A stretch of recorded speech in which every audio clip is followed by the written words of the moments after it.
Hey, everybody, welcome. Your saltwater guide, Captain Dave Hansen. It is Tuesday, Promar Ahi USA Tuesday. I want to thank Promar and everybody at Promar for always being there for me.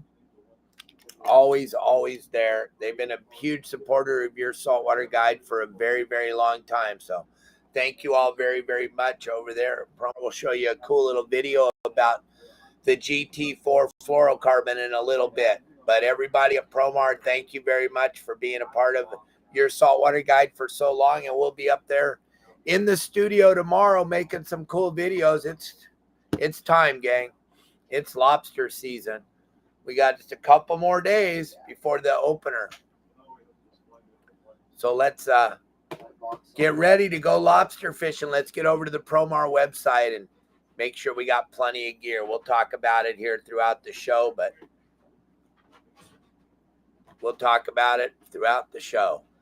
But as we get going here, we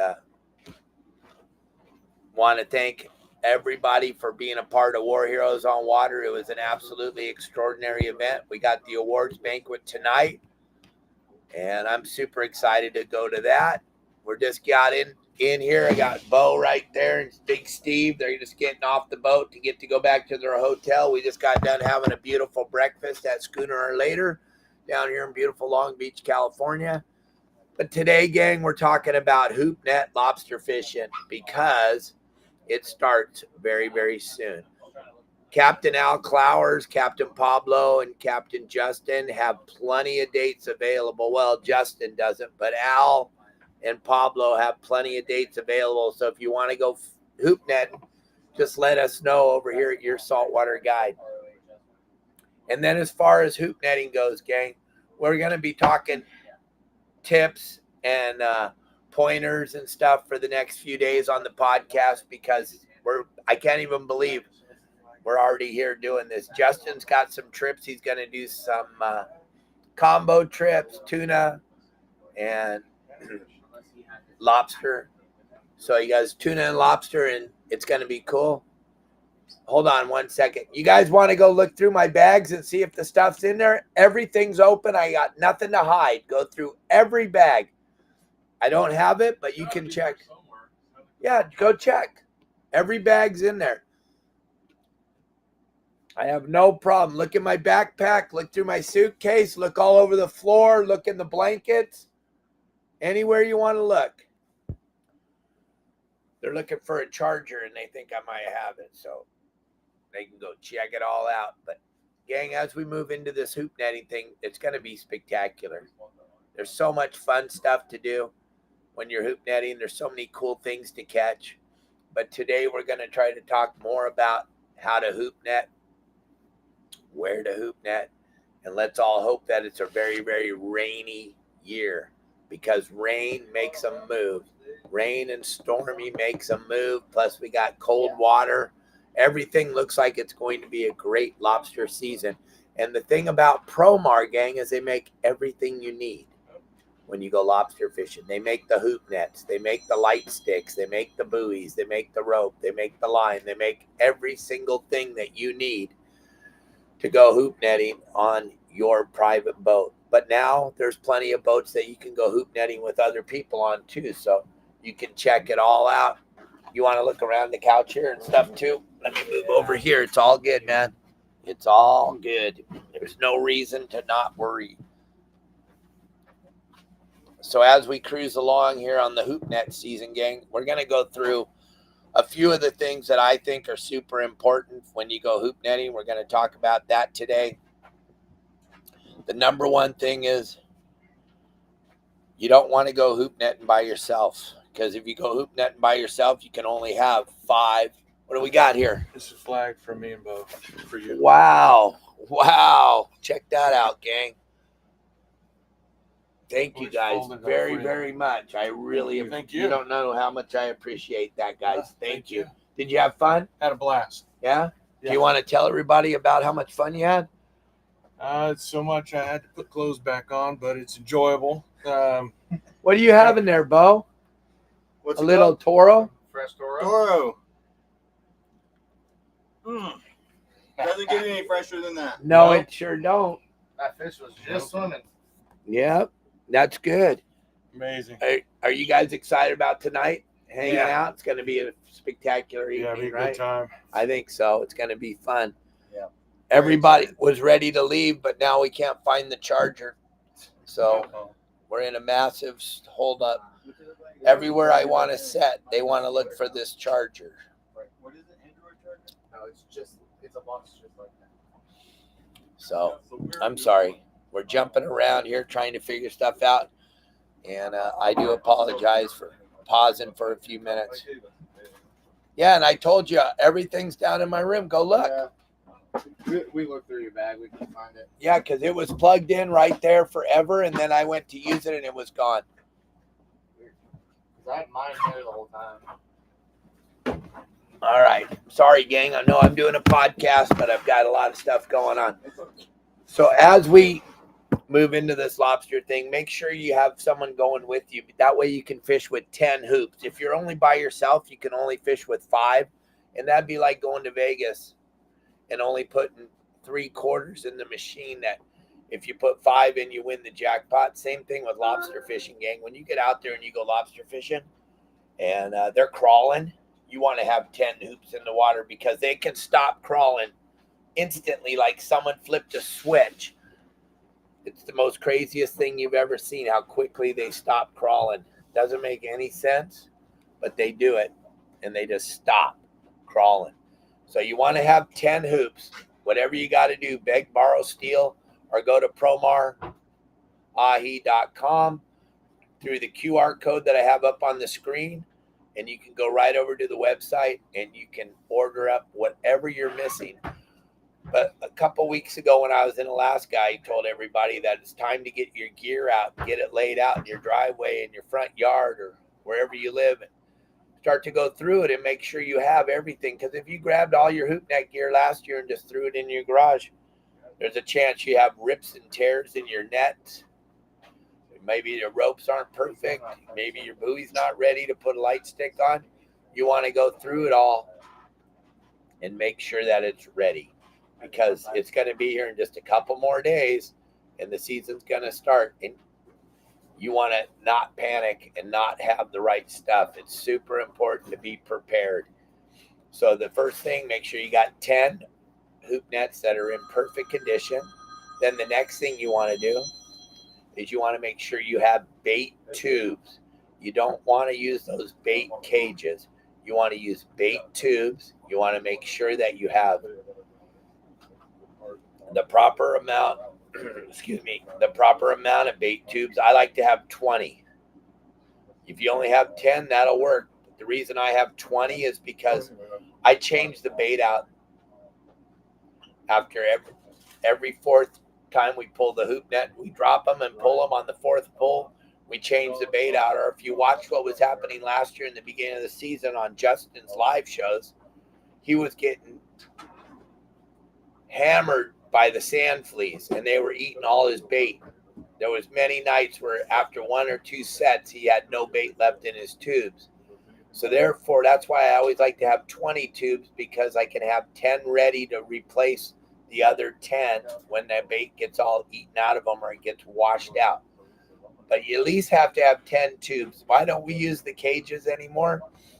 Because they're California sea lion is a very, very, very visual animal, and they're going to stay on that bait cage until they get all the bait out of it. They're going to constantly be on that bait cage, constantly trying to get the bait out of it. That's why I don't like to use and now Promar came out with new dark blue bait tubes. Those are going to be even more invisible in the water to the sea lion. He's going to have more of a hard time finding your bait. They can smell it, but if they can't see it, they're not going to hang out at the net. That's why the cages are so bad to use, because they can see that salmon head or whatever you decide to shove in there, which is pretty amazing to think of, but they can see it and they're going to stay on it. And what these animals do is they actually blow bubbles into the bait cage and cause that bait to start to kick all the meat off of it, and then they eat those little pieces of meat because the animal's starving to death, and that's something for a different show. We're not talking about sea lions today on this show, but they're the most overpopulated, overregulated animal on the planet Earth. But we just have to deal with it, man. Over at Catalina this week, just incredible. Everywhere you went, you had 5 or 6 sea lions on you. It's crazy, crazy, crazy. But they're very protected, so we don't have to worry about them. But the lobsters, these sea lions will eat your lobsters too, but the bait cage is a big deal. That's why we use the seal-proof bait tubes. They can't see it. They can smell it. They can't see it, so they're not going to have a tendency to hang out there in your net that long. Then the next thing I want to make sure is that you understand how important your bait is. Your bait needs to be super fresh. It needs to be as fresh as it could possibly be. You need it to be fresh, fresh, fresh. Hold on one second. Aiden, you guys went underneath this seat when you were looking for the lights. It might be under here. Yeah. Let me get up. I was just thinking of that. When you guys were going underneath the seats looking, it could be kicked back in any one of those places. Yep, we will find it. So here's what I've learned over the years. When I used to work at the aquarium in Long Beach, I used to run the research boat there. Lobsters use those long antennas to detect the electrical waves coming off the fish when it starts to break down. So that's why we try to teach everybody to use sardines, the freshest bait you can possibly get. You can get it at the bait barge on your way out, chop it up, put it in the tubes. Yeah, we always chop it up, John, because there's just something about it. Getting that scent out in the water, I can't imagine. I mean, I could probably put sardines in that aren't cut up and they might work, but there's just something about it. I want to cut them up. Just makes me feel a little bit more confident. So, yeah, I chop them up. I put them in the tube. And then sardines, fresh bait's the best. Here's another thing. Here's another myth. Here's another thing people don't understand. If it's a fish that is measurable to keep, then that's a fish you cannot use for bait. If it has to be a certain size, you can't use it. Like people tell me all the time, I like to use bonita. Well, it's against the law. I know you haven't got caught yet. The Fish and Wildlife hired a bunch of new agents. They're coming this year, and they're going to be getting you, and they may write that ticket. I don't know if they're going to write it.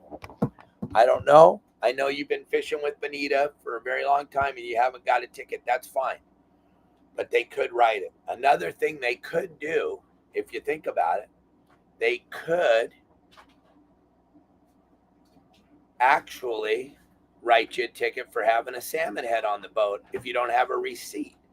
So make sure that if you buy salmon heads, because some people like to use the hardest bait possible, which is salmon heads, you better have the receipts if the Fish and Wildlife go on your boat, because you're not allowed to have salmon in California, period, on your boat, and then to have cut up salmon pieces on your boat using them for lobster bait. That makes you super illegal. Calico bass, bonita, white sea bass, barracuda, any of that stuff you can't use. Mackerel and sardines, perfect bait. No measurable size. You can chop them up into pieces and put them on there.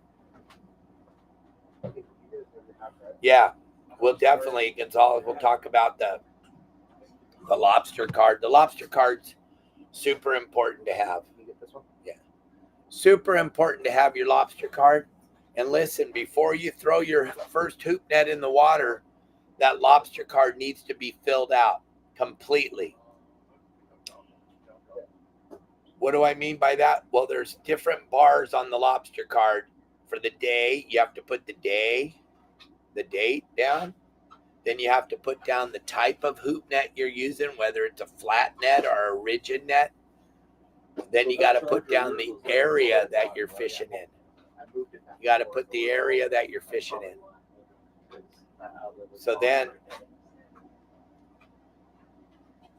what we do, once we find the area that we're fishing in, we have to put it down on the card. And it's super important to know the exact area. The only thing you can't fill out is how many lobsters you got. So what we do there is Once we get 7 on the boat, we pick somebody on the boat that, we'll just say, Caden, you got your limit, okay? So then you put the number 7 down. Then the next 7 lobsters that come on the boat, you fill out somebody else's card and put the number 7. When you get back to the dock later, you can split them up. But I'll tell you what, if you throw your hoop nets in the water and your lobster cards aren't filled out, they're coming for you. And they're going to write you a ticket. And that's one of the easiest tickets for them to write. So what me and my buddy Pat did a long time ago is we would take everybody's lobster card and we'd put them on a clipboard and hang them on the wall right by the door to go outside. So everything was there. You all got your fishing licenses pocket. We don't ask you to have those, but the lobster card, super important. That way we know that they're all filled out and everybody that's participating in lobster fishing has their card filled out. Now, if you pull your nets up and move to a totally different area, that's where it gets kind of weird. It gets to be a little gray light. You're going to put the same date down on the lobster card underneath the date that you just put down. You're going to refill it out. You're going to put the new area that you're fishing in. So there's Catalina and there's Long Beach and there's LA Harbor and there's all these different areas. There's like, I don't know, 50 different areas on the lobster card. You can see it on the bottom of the card. It's chronological, what areas you're fishing in. That's a big ticket if you don't have the card filled out proper and if you don't have it for the area you're fishing in. But you can also move around. I talked Fish and Wildlife. When you move from one area to the, let's just say you went to Catalina and you didn't get them. On the way home, you stop in Long Beach Harbor to fish for an hour or so. You have to make a new line on your lobster card that says you changed areas. It's super important to know that. It is super important to know that and to fill it out right. There were so many tickets last year written because they had the wrong area. There you go. Tut just put that up there. You got a ticket for having it in the wrong area. There's so many ways that you can. Let's be honest, gang. They'll come on your boat. They're going to find something that you did wrong. That's their job. That's what they do for a living.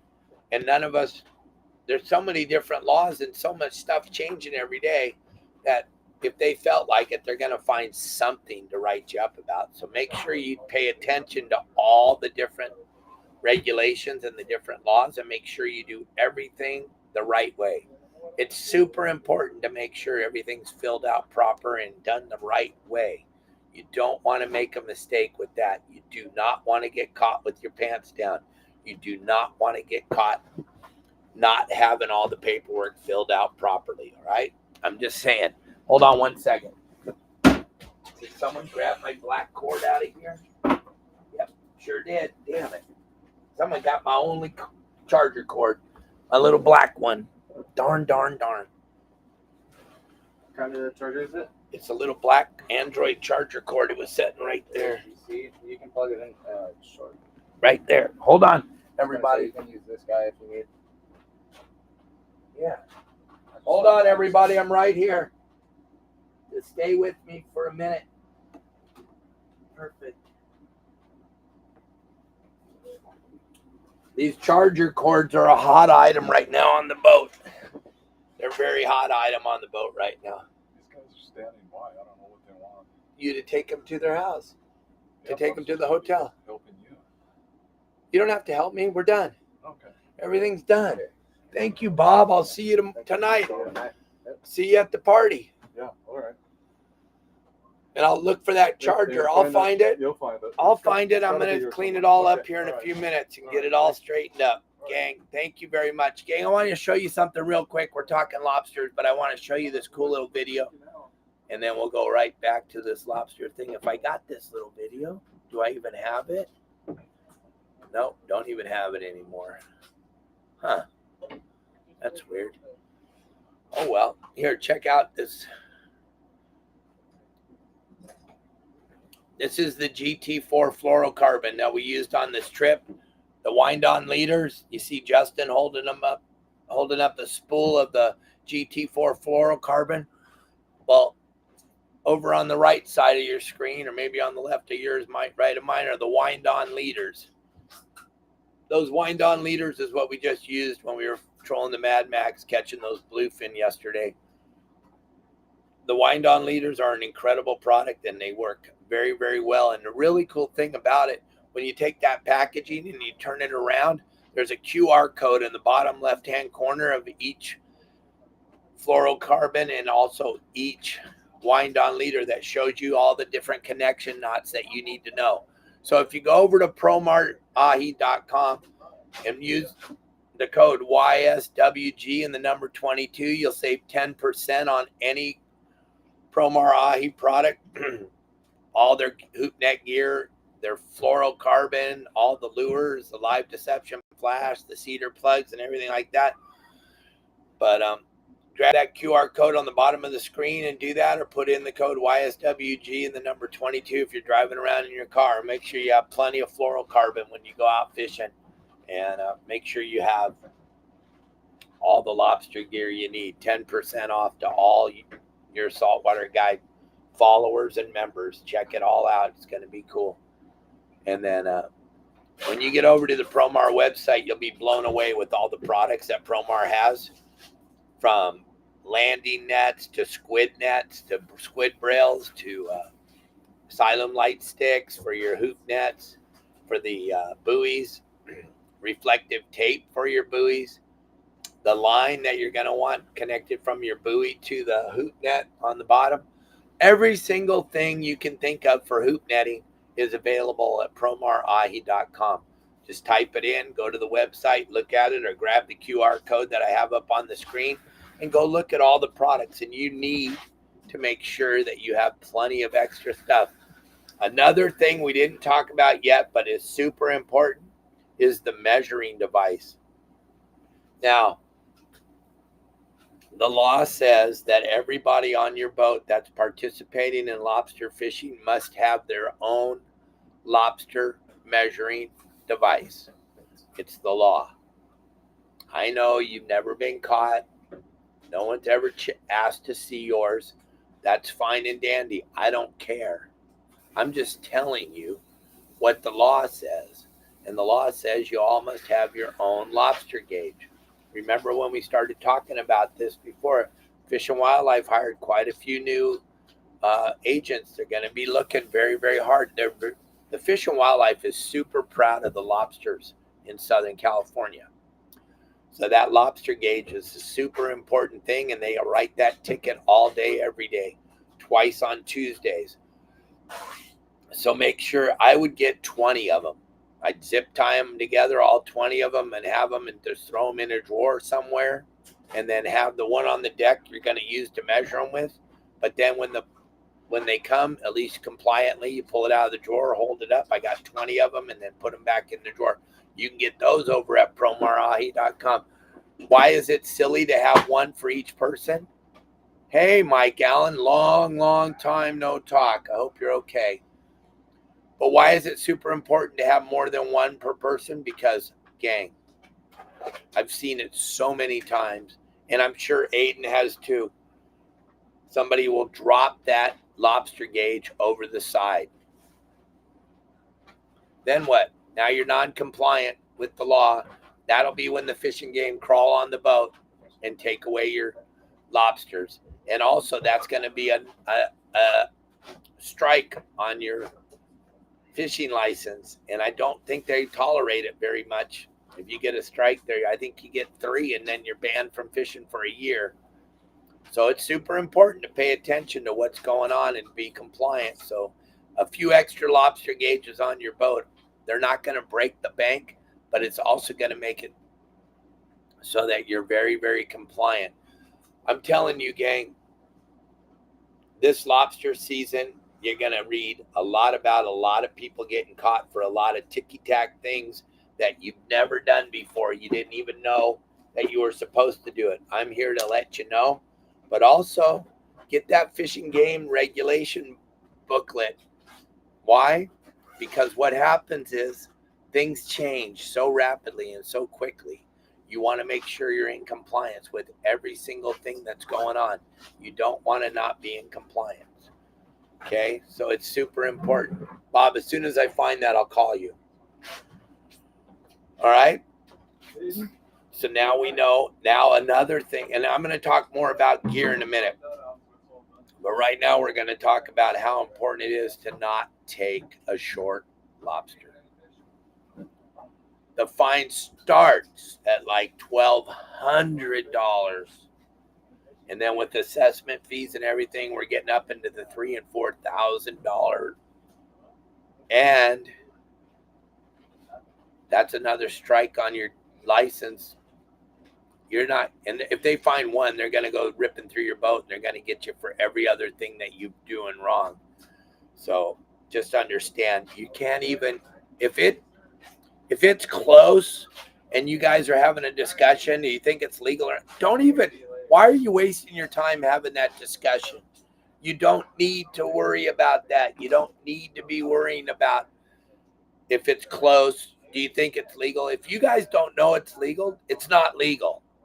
Throw it back. Don't even take the chance of thinking, oh, well, they're coming on with their gauge, and their gauge is exactly right. Your gauge is right too, but you're thinking it's okay to keep one that it's borderline. No, it's short. It's not borderline. It's short, and you're not going to get away with it. It's not worth it. The amount of money. And my buddy Bob that just got off the boat was letting me know that this year, legal lobster is going to be going off at $42 a pound for the commercial guys. That's an astonishing number. That's an amazing number.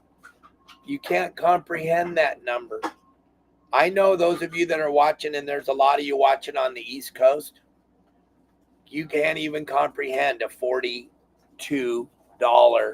off the boat commercial price lobster. That's not restaurant price. Restaurant price is going to be about $80 a pound, because the lobster fishermen themselves are getting $42 for a pound of lobster. An average lobster weighs 1.25 pounds. Okay, you're not buying them for that. You're not even going to see that price. You're not going to see anything close to that price. You're going to see double that price everywhere. Maybe not double, but at least a quarter of the price that the lobster guys are getting. But I would think double, because of handling fees, and they got to keep them alive. It's a big deal. So one lobster this year is going to be worth an awful lot of money. And if you get one of them big ones like Justin was getting, a 10-pound.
All right, I'm not sure what happened there, but we're back and we're full speed up. We're back here live.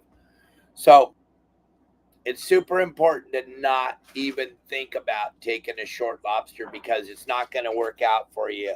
It's just not, it doesn't financially come out to work out. It just, you may have been having a flashback, Devo, but you got to be careful.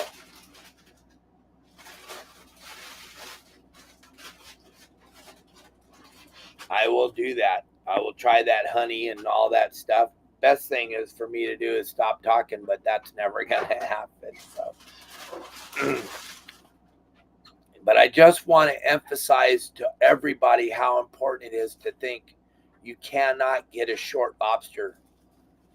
It's not worth it. If your buddies come on your boat and tell you they've been taking them for years, they should never be allowed back on your boat again. You got to make sure that you don't have anything that's non-compliant. So pay attention to what's going on the boat. And when you get those lobsters on the boat, make sure you measure every single one of them before they drop it in your bait tank or before they throw it over the side.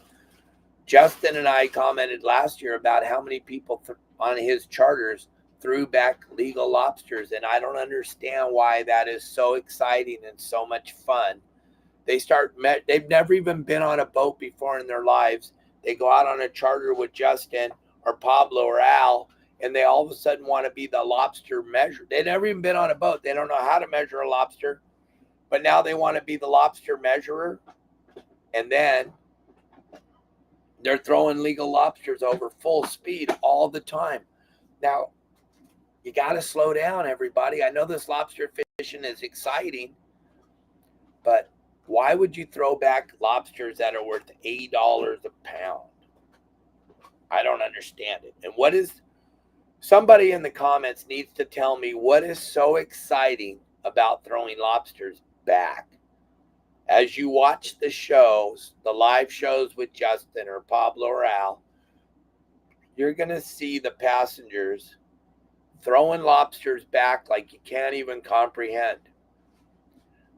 I sat in front of this video screen with my wife, Kelly girl, and I'm screaming at the screen because guys are just throwing lobsters back full speed.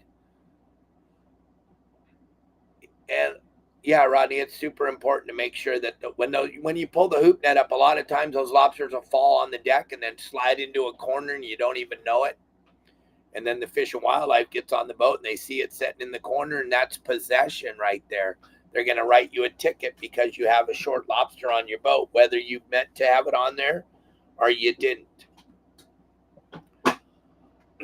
But that measuring of the lobster, it's a super important thing to do, but you need to do it the proper way. As those live shows start going, I'll start talking about it on the live shows, and I'll tell you guys, there you go. Throwing back another legal lobster. I don't understand why. Doesn't make sense to me. It's the craziest thing you've ever seen. But people love to throw back lobsters. It's the craziest thing ever. And yeah, Devin, you can't stretch them, gang. There's no way to stretch a lobster out. You're just not going to get it stretched out. It's going to be what it's going to be. There's no way around it. So I hope we emphasize that enough and that you all understand. Then, gang, one thing that you need to know is spots. You got to have a lot of lobster spots because you might have your favorite spot, but you get out there and someone's on your spot. You better have a whole bunch of spots. There's lots of spots in Long Beach Harbor. There's lots of spots in San Diego Harbor. There's lots of spots in Catalina. There's lots of spots in Dana Point. But there is nowhere else you're going to get the lobster spots than right here at yoursaltwaterguide.com. At yoursaltwaterguide.com, we have, 20 videos about how to lobster fish, how to measure lobsters, how to clean lobsters, how to do the popcorn lobster legs. But yeah, and that's a funny one, John. I've been hoop netting for a very long time, and I always get asked by people, hey, Dave, you got an extra lobster? You can throw it my way. I don't even know what color an extra lobster is. What are they, like blue or purple or pink or something? Because I've never seen an extra lobster in my whole life. And why is that? Let's just say, the lobsters, if you have the greatest night of fishing lobsters in your life, you're allowed to have 7. That's it. 7. Commercial fishermen, you know how many he can have tomorrow on, if it was open season, their season was open, you know how many lobsters they can have in a day? As many as they catch. They can have millions of them. Why are we only allowed to have 7? Because we are our worst enemy. As sport fishermen, we will argue. There's 7 or 8 guys on here that will argue with me about a calico bass. They'll argue with me about catching a legal size thresher shark. They'll argue with me about bait versus fly, and they'll argue on social media. The commercial guys laugh at us every single day because there's guys actually posting posts on social media saying, I can't catch these lobsters. They need to bring the limits down. They need to bring it down. Oh my gosh. Guest celebrity appearance. Look at this guy. Hi. Looking all sweet and dapper. I got to take a shower That's after the work. great Jimmy Decker, What are we gang. doing? We just had a phenomenal time out at the island. Oh, you're on your thing? I had Jimmy Decker drop the anchor more times on Saturday night than he's dropped the anchor in his whole entire It was life. pretty exciting. I had a great His time. whole entire life. It's good to see you, It was buddy. a little challenging conditions that night. It's good to see you. You too. It's been Did a you long have time. a good night? It's been a last long night? time. It has. I haven't seen you since yesterday on the No, it was Green fun. Pier. Did you see the guys out there? No, I They saw just left. Aiden, Pugsley. your favorite deck. Yeah. Yeah. Well, it's good to see you. How We're was just- the party? How was the dinner? How did you guys had a good time last night on the Oh, pier? we had a wonderful time at Steve's Steakhouse. It was an epic night. Beautiful. We had a Beautiful. wonderful time. It was nice having Big Steve and Bo on the boat. They were had great. They were such great. a phenomenal time. They caught so many fish. They just had an epic time, and then we took them out for a beautiful boat ride yesterday for 3 hours. Yep. For marlin. That was I fun. got to see lots of different types of dolphins and sunfish. Just an exciting experience out on the water. Today's a little gnarly out there. Yeah, it's blowing not. pretty We dang got hard. got time to just right. Yeah, I think everything worked out good Did you come home last night or this morning? this morning. That's what I thought. It was windy when we got home last night here. Oh yeah, we didn't. I went to sleep and didn't get up until 6:30 this Perfect. morning, and then drove Perfect. home. Gang, I got a lot of stuff to do with my buddy Jimmy Decker right now to get ready to go to the big party tonight. So we're going to end this podcast a little early. Tomorrow we'll be talking more about hoopnet and more about lobster fishing. I'm going to be in the Promar warehouse tomorrow shooting a bunch of commercials for Promar, and we'll be in there and I'll be showing you all the lobster gear. So don't miss tomorrow's show. It's going to be spectacular. Grab the QR code. Go check out all the stuff they have. And then tomorrow you can ask Steve. I'll be in there. Steve will be on the show. You can ask us questions about all the different Promar gear. Thank you all very much for watching the show. Jimmy, thanks for jumping in Thank and you. saying hi to everybody. I've been trying to get him on the show I've been for on years. two times in 3 days. Yeah, it's pretty spectacular. So thank you all very much. Have a great day. Be kind to each other. Turn off the news. Remember, they're all lying.